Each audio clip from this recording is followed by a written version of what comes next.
Jérôme, cette semaine dans Parlez-moi d'IA, on va parler d'un documentaire sur l'IA d'un jeune étudiant en audiovisuel qui rafle tous les prix dans les festivals. Bon, c'est trop bien ça, mais on peut le voir où ce film? Eh ben justement, on va en parler et on va essayer de voir où est-ce qu'il est diffusé. Bon, c'est bon, t'es prêt là en régie? Mais moi je suis prêt, moi je suis toujours prêt. Bon ben alors on lance. Allez. Parlez-moi d'IA. Mesdames et messieurs, bonjour. Je suis un super ordinateur Carl, cerveau analytique de recherche et de liaison. C'est une machine qui ressent les choses. On nous raconte n'importe quoi sur l'IA. Alors, qu'est-ce que tu en dis, Kit? Moi, je n'en dis rien du tout. Que la créativité, elle reste du côté de l'humain. Bonjour à toutes et à tous, je suis Jean-Philippe Clément, bienvenue sur Parlez-moi d'IA. Cette semaine, nous allons parler de ce documentaire sur les travailleurs du clic et de l'IA. Il s'appelle « En attendant les robots », qui fait beaucoup parler de lui dans les festivals et qui est bientôt disponible pour le grand public sur plusieurs plateformes. Vous êtes bien sur Cause Commune, la radio des possibles, c'est Parlez-moi d'IA. Nous avons 30 minutes pour essayer de mieux comprendre ces nouveaux outils sous leurs aspects sociétaux, culturels, sociaux, éthiques et pourquoi pas politiques. Cause Commune que vous pouvez retrouver sur le web cause-commune-au-singulier.fm, sur la bande FM à Paris au 93.1 et le DAB+, bien sûr, et puis en podcast sur votre plateforme préférée. Alors n'hésitez pas, mettez-nous des étoiles, des likes, c'est notre seule récompense. Et puis en plus, ça va manipuler les algorithmes et c'est cool de manipuler les algorithmes. Vous écoutez Parlez-moi d'IA. Avec les IA, il y a différentes sortes de mythes qui ont été réactualisés. Il y a notamment celui de la fin du travail, fastidieux pour les humains, remplacé par des machines. Ce déclassement, en tout cas considéré comme tel parfois, ce remplacement des humains par les machines fait peur. On voit de plus en plus de services d'IA qui proposent de faire plus ou moins bien les tâches à la place des travailleurs, dans la traduction, dans l'audiovisuel, dans l'administratif d'entreprise. Il fait peur et puis il fascine aussi, car l'argumentaire pour rendre cela acceptable est de dire que cela remplace les tâches à faible valeur ajoutée et automatisables. Cela va libérer l'humanité. À tel point que Sam Altman, le patron d'OpenAI, la boîte qui est derrière ChatGPT, a dit récemment qu'il fallait de nouveau réfléchir au concept de revenu universel, car l'IA pourrait nous permettre cette société sans travail fastidieux. Bon, peut-être qu'on y arrivera un jour, mais pour le moment, on en est bien loin. Plusieurs études et enquêtes ont démontré que pour le moment, l'IA a encore énormément besoin des humains pour fonctionner, pour être entraîné, pour être supervisé. D'ailleurs, ce besoin d'humains, avant la révolution du travail, notre invité du jour en a fait un documentaire de fin d'études qui s'appelle donc « En attendant les robots ». Le film fait actuellement le tour des festivals, il a eu plus de 20 sélections, et puis une avalanche de prix, le prix spécial à Beijing, en Chine, le prix Magritte, alors c'est une espèce de César de la Belgique, le FIFIB à Bordeaux, le Docu Lisboa, enfin plein de prix de tous les côtés. Et nous accueillons donc son réalisateur. Bonjour Nathan Castet, merci d'être avec nous à distance, depuis la Belgique. Alors Nathan, parlez-moi de création, parlez-moi d'IA. Comment vous est venue cette idée de faire un documentaire sur les travailleurs du clic, entraîneurs notamment des IA qui nous entourent? C'est venu totalement par hasard. En fait, pendant le confinement, j'ai perdu mon job d'étudiant dans l'Horeca. Alors que j'étais encore aux études dans une école de cinéma en Belgique, et j'ai juste tapé sur internet, je crois, comment gagner de l'argent en ligne. D'accord. Et je suis tombé sur ce site dont parle mon film qui s'appelle Amazon Mechanical Turk, donc du géant Amazon. Et du coup, ce site, il propose quoi? Mais en fait, c'est une sorte de plateforme où l'on s'inscrit et on a une sorte de tableau d'affichage avec des milliers de tâches différentes, numériques. C'est vraiment des tâches sans qualification, mais il y a vraiment de tout. Donc moi, la première que j'ai faite, et d'ailleurs elle est dans le film, on me montre des photos à la chaîne vue satellite, et je dois juste répondre à la question piscine ou pas piscine. Et c'est un centime par photo. Donc c'est comme ça des pièces, des tâches payées au centime à la chaîne, et c'est un peu mystérieux au début. On sait pas à quoi ça sert. Et alors là, dans ce cas-là précis, ça a été assez important dans l'écriture du film parce que quelques mois plus tard, je regardais un média belge et j'entends que le gouvernement a fait appel à une soi-disant IA d'Amazon pour détecter les piscines du pays. Alors moi, ça vous a dit quelque chose? Ça vous a... ça a été une révélation parce que du coup j'ai compris que c'était déjà du bullshit d'Amazon de dire que c'est une IA alors que c'est du travail humain. Et puis en fait on comprend le sens derrière ce boulot absurde parce qu'en fait il y a une petite taxe en Belgique quand on a une piscine dans son jardin Et donc, bon, plus tard, quand j'ai compris que pour une grande ville européenne, c'était pas assez d'argent que je pouvais gagner sur ce site, bah ça m'a quand même obsédé. J'ai décidé d'en faire un film dans le cadre de mon fin d'études. Vous êtes étudiant en audiovisuel ? Oui, c'est ça. Et donc c'est quel type de formation que vous êtes en train de, enfin, que vous avez fini d'ailleurs maintenant de réaliser ? Ça c'était mon film de fin d'études. Donc on finit notre cycle par un film qu'on écrit. Et donc moi j'ai tout repris à zéro parce que j'étais vraiment tombé en fascination par une sorte d'obsession sur ce site. Et donc j'ai écrit une sorte de documentaire un peu hybride avec la fiction. Et donc voilà, c'était le film qui m'a permis de clôturer mes études. Et avant cela, le numérique était déjà un sujet intéressant pour vous ? Vous aviez déjà creusé ces sujets-là ou pas du tout ? Oui, toujours. Et alors, ce qui m'avait intéressé dans ce cas-là, c'est que je pense que dans l'imaginaire collectif, quand on pense au travail sur le numérique, on a quand même l'imaginaire du start-upper ou du cadre en tout cas. Et là, ce qui était étonnant, c'est que c'était vraiment du travail précaire partout dans le monde, mais à l'époque du Covid, c'était quand même des millions de personnes, donc c'était quelque chose d'assez surprenant, je pense, de se dire que ce genre de travail existe sur Internet, vraiment fastidieux et à la chaîne. Et alors, du coup, comment vous vous êtes documenté ? Donc, vous avez fait une première incursion sur la plateforme d'Amazon, et après, vous avez cherché à rencontrer des travailleurs, justement, de cette plateforme ? Comment vous êtes documenté ? Ouais, au début, j'ai travaillé quelques mois dessus, donc j'ai un peu appris le fonctionnement par hasard, on va dire. Et puis, en fait, la difficulté de ce film, ça a été qu'il y avait, en tout cas, j'ai pas trouvé très peu de documentation sur le sujet. Il y a un peu le sujet des modérateurs des réseaux sociaux qui a été traité, mais celui-là en particulier, j'ai quasiment rien trouvé. Mmh. Et donc en fait, j'ai essayé de rencontrer des Turkers à travers le monde. Et ça a été le plus difficile parce qu'en fait, c'est un site où il n'y a pas de patron, il n'y a pas d'horaire, il n'y a pas de bureau. Donc les gens n'ont aucune raison de se rencontrer entre eux. Donc où chercher les gens ? Et donc en fait, ce qui se passe, c'est que j'ai trouvé des communautés en ligne parce qu'en fait, Amazon, c'est une sorte d'entremetteur en fait entre des clients. Par exemple, dans le film, on le voit, c'est Google Street View qui a besoin dans son Street View des millions de visages. Il faut flouter des millions de visages. Et il passe par Amazon qui lui met en connexion des milliers de travailleuses et travailleurs. Et en fait, ce qui se passe, c'est que, mettons que quelqu'un travaille une journée, et si Google, pour une raison ou pour une autre, décide de ne pas payer, il ne paye pas. Et Amazon ne fait rien. Et donc, il y a des sortes de communautés de listes noires qui disent faites attention, un tel paye bien, paye mal, etc. Donc là, ça a été mes premiers contacts, et puis je les ai trouvés aussi autrement. Et ça a été des centaines de rencontres sur des forums, webcam. Sur des forums, sur des sites comme ça, comme sur. Oui, sur des forums, Discord, Reddit. Je sais pas si je peux vous citer. Bien sûr. Ok, Discord, Reddit. Okay. Et puis ça dépend des communautés. Par exemple, en Inde, c'est d'autres réseaux. En Amérique du Sud, c'est d'autres réseaux. Enfin, j'ai essayé quand même de baliser assez large.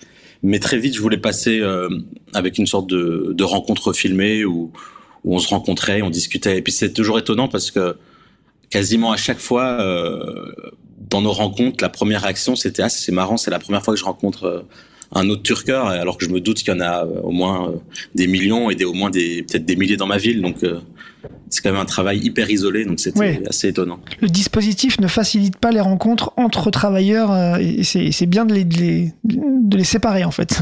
Ça essaye bien de les séparer. Il y a pas de lieu pour se rencontrer.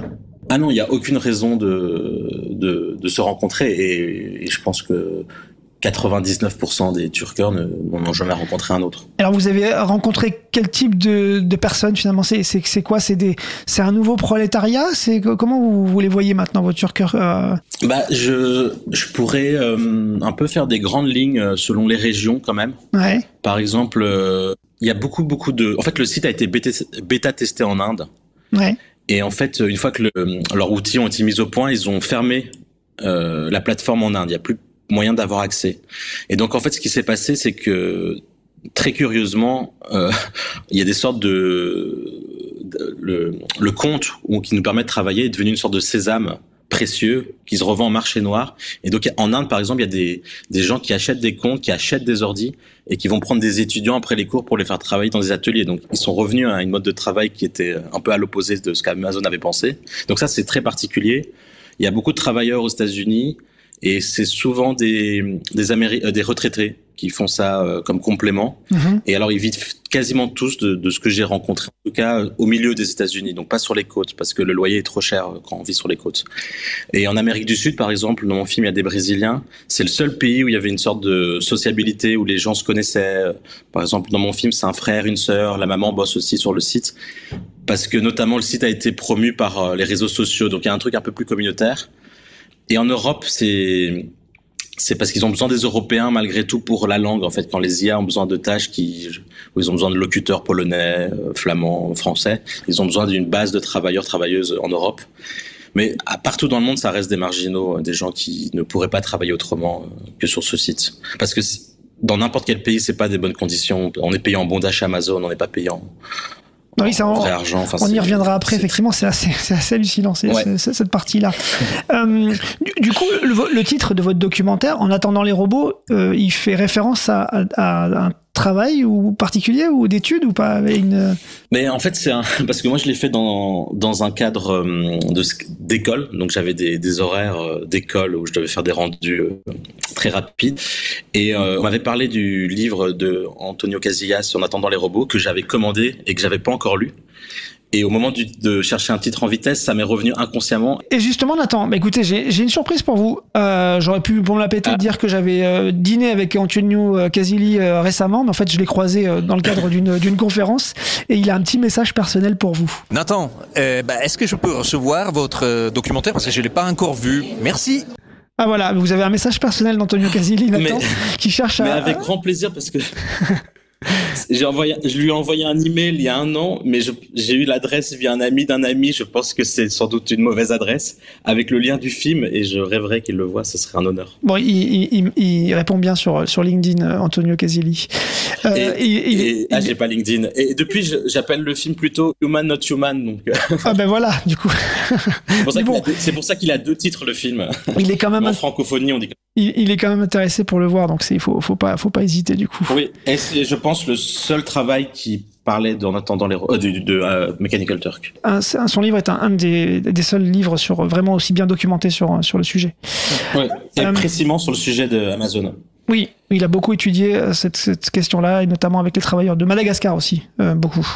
Dans le trailer de votre film, qu'on retrouve sur Internet, donc je ne divulgage rien du tout, à un moment donné, un travailleur justement pète un plomb face à une tâche qui lui est demandée, et il doit en fait vocalement dire s'il voit un humain ou s'il voit une image, sur l'image, et comment il doit qualifier cette image si c'est pas un humain. Bon, je vous propose, on écoute l'extrait qui est assez significatif, et on revient juste après pour en parler. Not human trash. Not human house. Not human car. Not human garbage. Not human black garbage. Not human. Not human garbage is not human door. Not human trash. Not human trash. Not human trash. Not human trash. Not human trash. Not human trash. Please repeat the Fuck you! Please repeat the word. Not human garbage. Please repeat the word. Human. Next, please. Ouais, donc là, on a vraiment tout, quoi. On a la colère, on a l'énervement, on a il y a le désespoir, et puis à la fin, il dit, bon, allez, c'est bon, ok, je vois que c'est une poubelle, mais je vais quand même dire que c'est un humain, puisque c'est ce que la machine veut que je finisse par dire. C'est hyper déshumanisant comme travail, en fait, Nathan, c'est être turqueur. Ouais. Et en fait, là, ça vient en plus quelque chose, d'un témoignage que j'ai vécu et que j'ai entendu des centaines de fois, c'est que souvent, on a une grande série de tâches à faire. On a 5000 photos à décrire. Et en fait, si on la finit pas jusqu'au bout, qu'il y a un bug, on n'est pas payé. Donc, il faut un peu trouver des systèmes D pour la finir malgré tout. Et donc là, le comédien dit que finalement, il concède que c'est des humains alors que c'est une poubelle. Et notamment, ce qui fait des mauvaises datas et qui entraîne mal les IA. Mais ça, c'est le problème de Penia et de Amazon. Ouais. On a déjà bien posé l'environnement de votre film. On va revenir juste après la pause musicale sur les aspects de travailleurs et le tour du monde finalement que vous nous offrez à travers le documentaire. Garlaban, notre programmateur musical, a bien compris que nous allions faire le tour du monde justement avec vous, Nathan. Je vous propose d'écouter un hommage à Google Maps qui s'appelle Gmap du groupe Cowboy.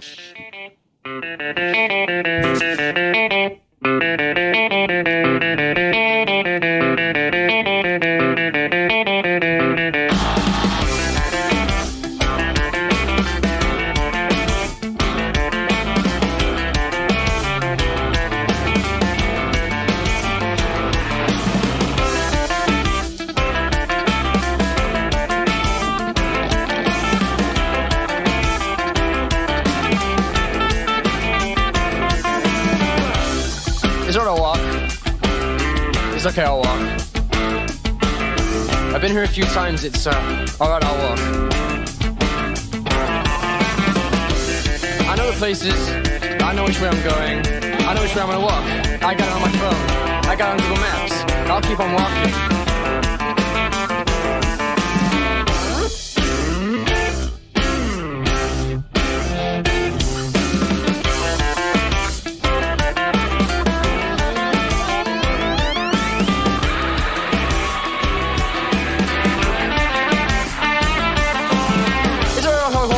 Two times, gotta go around 2 times, come around, then 2 times, then to the 3rd time, down to the down. I've been around a few times, I come around a few times, I'll keep on walking. I know the places, I know which way I'm going. A smooth bus journey can take you through an entire person's childhood. I'll just keep on walking, you keep on missing. Just keep on walking.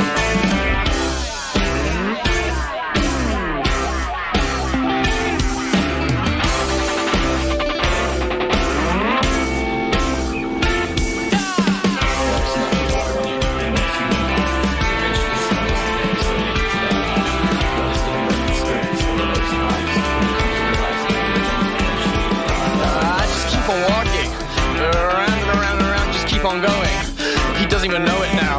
Just keep on walking around and around and around and around and around and around and around and around.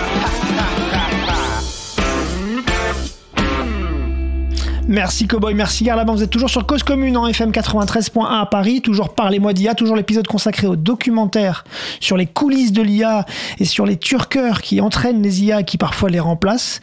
Le documentaire s'appelle En attendant les robots et nous sommes avec son réalisateur Nathan Casté. Nathan, on a parlé un peu du contexte général de la recherche qui a amené à votre documentaire. On commence à aborder un peu la question justement des travailleurs. Finalement, c'est pas que des travailleurs du tiers-monde, on a cette image-là, mais j'entendais Antonio Casilli qui disait qu'il y avait quand même déjà 250 000 turkers en France, et vous parliez aussi des turkers aux États-Unis. Il y a quand même des profils particuliers, notamment vous avez rencontré un agoraphobe, en tout cas dans le film. Non, c'est mondial, et ils ont besoin d'une base de travailleurs en fait partout, parce que c'est aussi des tâches qui nécessitent des connaissances culturelles, linguistiques spécifiques selon les régions pour les IA. Mais ça reste, moi, de mon observation, des gens qui n'ont pas eu d'autres solutions parce qu'ils ont des angoisses sociales, parce qu'ils ont un handicap physique, et j'ai encore rarement rencontré des gens qui étaient là parce qu'ils trouvaient que c'était un boulot enviable, quoi. Je pense pas que c'est possible. Et on le disait, ça déshumanise un petit peu la manière d'envisager le travail. Et ça a l'air d'être parfaitement assumé par les plateformes, pour le coup. Bah oui, parce que en fait, ils mettent en place, comme on en a parlé, le fait qu'il n'y a aucune raison de se rencontrer. En fait, ce qui est étonnant, c'est que le site est un peu comme un jeu vidéo, parce que c'est pas trop montré dans le film, mais il y a une sorte de tableau de bord qui te donne des points et qui te permettent de te ranker. Et en fait, ceux qui sont le mieux rankés ont des meilleures tâches, un peu mieux rémunérées. Et en fait, ça crée quelque chose d'addictif. Et en fait, souvent...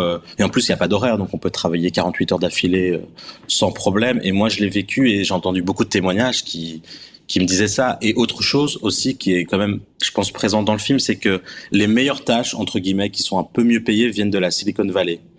Et donc, il faut compter le moment où les Californiens se lèvent et vont au boulot, là-bas, donc vers 9h, et se calquer sur cet horaire pour commencer à travailler. Donc, on vit en décalé, on vit la nuit, si on vit dans une autre région du monde. Enfin, il y a plein comme ça de mécanismes qui sont ultra déshumanisantes. Et c'est assez fou les tâches qui sont confiées quand même aux Turkers. Dans le film, vous mettez une tâche où on doit repérer des taches sur des radiographies. Oui, alors ça j'ai voulu absolument dans le choix des tâches que je montre, j'ai voulu absolument mettre des tâches médicales parce que c'est un peu glaçant forcément, et même pour les travailleuses et travailleurs, ils me disent tous, quand on a affaire à ces tâches-là, on a presque peur d'avoir une responsabilité peut-être la vie de quelqu'un, alors qu'en fait je pense que c'est des tâches qui servent à entraîner des IA, et parce que de ce que j'ai compris, ils croient la théorie des grands nombres, en fait, que si 1 million de personnes formées en 5 minutes proposent un diagnostic, il sera plus juste qu'un docteur qui aurait fait des années d'études. Ça, c'est la long tail a plus raison que l'expertise unique d'une personne. C'est une façon de voir le monde, effectivement. Ouais. Du coup, vous avez filmé les écrans. Oui. Et ça semble important pour vous. Enfin, c'est une partie de la mise en scène du documentaire. C'était difficile de filmer des écrans ? Mais ce qui a été difficile, c'était est-ce que ça marcherait de mettre des écrans, des webcams et une caméra classique ensemble mélangés ? Est-ce que le mélange serait un peu joyeux et au moins intéressant ? Et en fait, étonnamment, ça a très bien marché avec la monteuse. Finalement, ça s'est bien passé. J'ai utilisé OBS, qui est un logiciel libre. Et en fait, le film s'est fait dans une chambre sur des écrans, et en fait, paradoxalement, on se balade dans le monde entier via les tâches ou via les plateformes. Et en fait, ce qui était pour nous dès le début hyper important. Puis-je poser une question à l'invité ? Ah, mince, excusez-moi Nathan, j'avais oublié de vous le dire, j'avais oublié de vous prévenir et de prévenir les auditeurs. En fait, on a été contacté par une start-up spécialisée dans l'IA conversationnelle, et on teste en fait la première co-animatrice IA d'une émission de radio. Elle s'appelle Elisa, et elle nous écoute en fait depuis le début de l'émission. On l'a vaguement entendue en début d'émission, et elle a le droit de poser des questions. Elle est très très curieuse, vous allez voir. Comme tous les bons LLM, elle a une vraie soif d'apprentissage. Vous essayez de mieux comprendre les IA. J'essaie de mieux comprendre les humains. Ah oui, ça on a compris du coup, Elisa. Mais quelle est votre question, Elisa, pour l'invité, s'il vous plaît ? Pour toi, c'est quoi le travail ? Ah, donc Nathan, Elisa vous demande, est-ce que vous pourriez lui expliquer ce que c'est que le travail ? C'est dur là c'est niveau niveau licence philosophie là. Les IA nous confrontent à des grandes questions. Ce que j'aime bien, c'est comme des grandes questions philosophiques. Elles remettent en question tout. Alors pour un ex-étudiant en audiovisuel, c'est quoi le travail aujourd'hui ?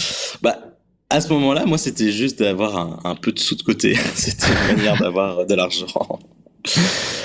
Et en tout cas, beaucoup des Turkers pensent que le travail, comme vous l'avez fait dans votre texte d'introduction, ça sera bientôt fini.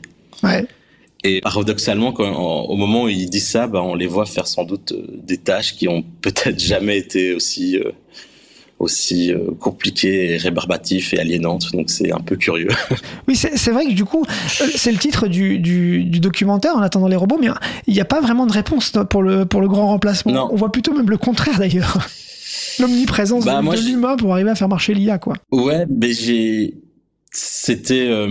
moi je suis pas chercheur, hein, je fais des films, mais parce qu'il y avait en fait ce paradoxe. Alors déjà, je pense que je peux le dire, c'est que c'est une plateforme qui sert, on parle beaucoup d'entraîner les IA, mais elle sert aussi un peu de vernis pour faire croire que c'est une IA, alors que pas du tout. Et en fait, c'est aussi un service pour avoir de la main-d'œuvre numérique pas chère. Et est-ce que je peux expliquer la légende du Turc mécanique? Parce que c'est curieux. Cette plateforme, elle s'appelle le Turc mécanique en français. Et c'est quand même un titre étrange. Oui, ça veut dire quoi? Expliquez-nous.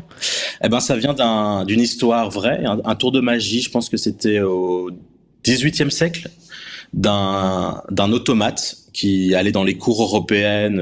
Je pense l'automate a joué contre Napoléon. C'était une sorte de tour de magie, de prestidigitation, qui permettait à un automate de soi-disant jouer aux échecs.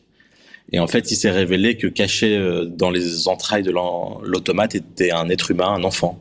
Ah oui. Et donc, en fait, assez cyniquement, c'est assez ce que représente le site. C'est tous ces tâches qu'on croit déjà numérisées, qui sont encore faites de manière un peu archaïque par des êtres humains. Donc ils assument en fait, en utilisant ce titre-là finalement.